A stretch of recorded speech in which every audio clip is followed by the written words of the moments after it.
When we look at how the media fared in covering the elections, the run-up to the elections and the election itself, it was actually a very interesting time as we have been monitoring the media for the past 20 years or so.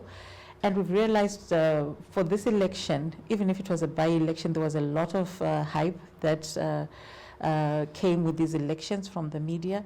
But we also realized that unlike past elections, it actually felt like a national election, where we found that there was a lot of reporting that was there of the political parties and the party presidents themselves, as well as spokespersons of the political parties. We saw them featuring very prominently. And you would have thought, you wouldn't have realized that this was an election that was actually looking at the National Assembly or electing people to the National Assembly and to council, because there was very little coverage of candidates themselves and local government candidates as well, especially if you compare that to the party leaders who took up a lot of space. What this meant, I think, for citizens and what we saw was that there was very little that we knew about the different candidates as we're getting into the election. Very little around what were the constituencies that would be contested for, what were the issues in the elections themselves beyond the campaigns that were being done by by the party leaders themselves. So it was actually a very interesting election. But overall, without that much information on the actual election itself and what was happening on the day, what were the issues. And we also did see quite a lot of reportage on the Electoral Commission and how the Electoral Commission was running the election. Whichever way you looked at was being reported, but there was a lot of reporting that was being done by the media on the nature of election administration in the country. So those pretty much were the overall trends in terms of how the elections were being covered by the media this time around. Yeah, the issues. And obviously it seems to me that there are practices that the media is expected, the way the media is expected to conduct itself. Would you say, as monitors yourself, the way that the media conducted itself during the by-election is what is expected of them? Maybe I can just start off with some of the principles and the standards. And as been rightly spoken about, the Constitution is our guiding document for any political party, any person, any media in the country. And Section 61 of the Constitution is very clear around the role of the state media and what the state media is supposed to be, what role it is supposed to play in terms of how it reports. And it is very clear the state media is supposed to be fair, it is supposed to report equitably, it is expected to have editorial independence, and I think that is a very clear concept where editorial independence is really there. It has to be free of influence from anyone, from politics, from business, from any sector of society, so that there is that editorial independence, and it is a principle of the media that we need to be clear about it when we're speaking about what the media is supposed to. The Electoral Act itself is also very clear. Section 160E to H, I think, is clear around what the media is supposed to do. All media is expected to report in a certain kind of way.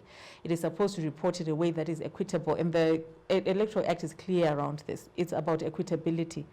Whether that is interpreted to mean equal is something else, but it has to be equitable. That means that it has to ensure that there is sufficient diversity in terms of how the media, especially the state media, the public media, is reporting around electoral issues. So I think when we are speaking about the role of the media, this is the basis for which we should be able to look at the media and how it has been reporting on elections. In the by-elections that we just went through, we monitored, as media monitors, I'll speak from our perspective, we did monitor different media outlets for the month of March.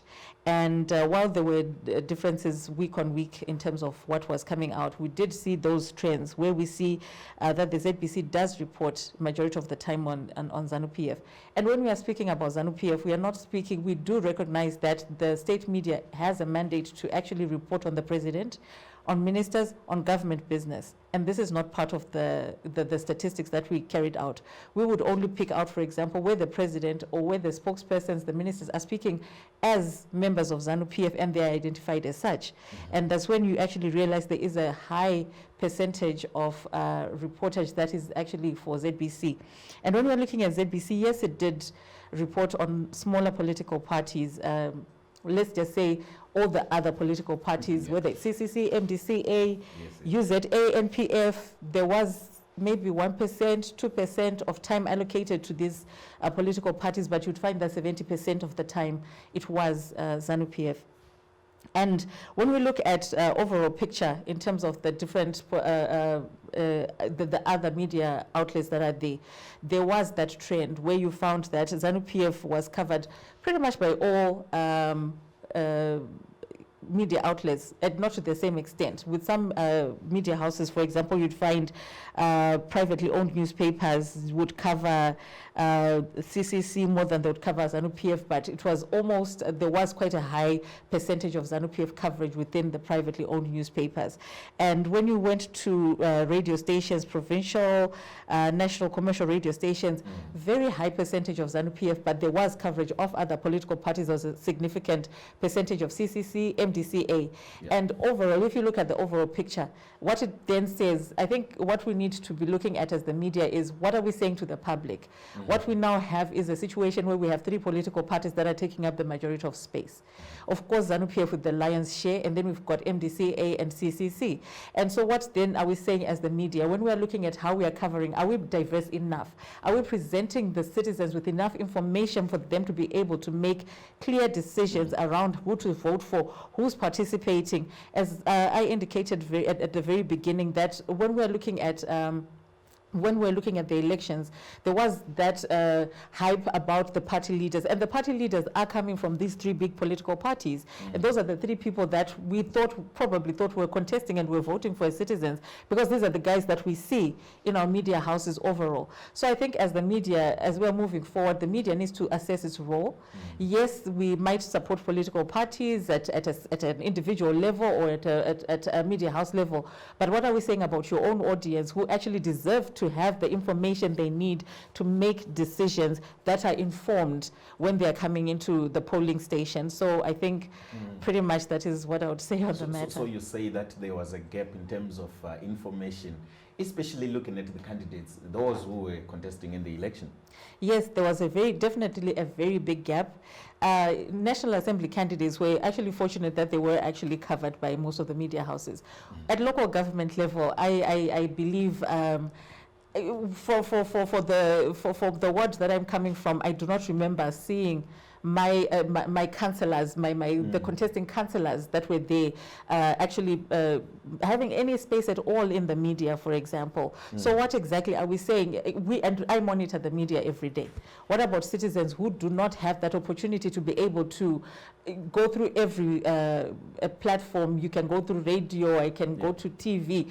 The ordinary person out there who has to vote in Ward 41 in Marlborough, for example. What exactly are we saying to that person? Who is your candidate? What are their propositions? What exactly, who are the contestants really? So how do you really make a decision if you don't know? Which is a clear role of the media around providing information. And outside the politics, as media, we need to start thinking about the citizens, our audiences, before we start thinking about who do I support, etc., because now we are not playing our role.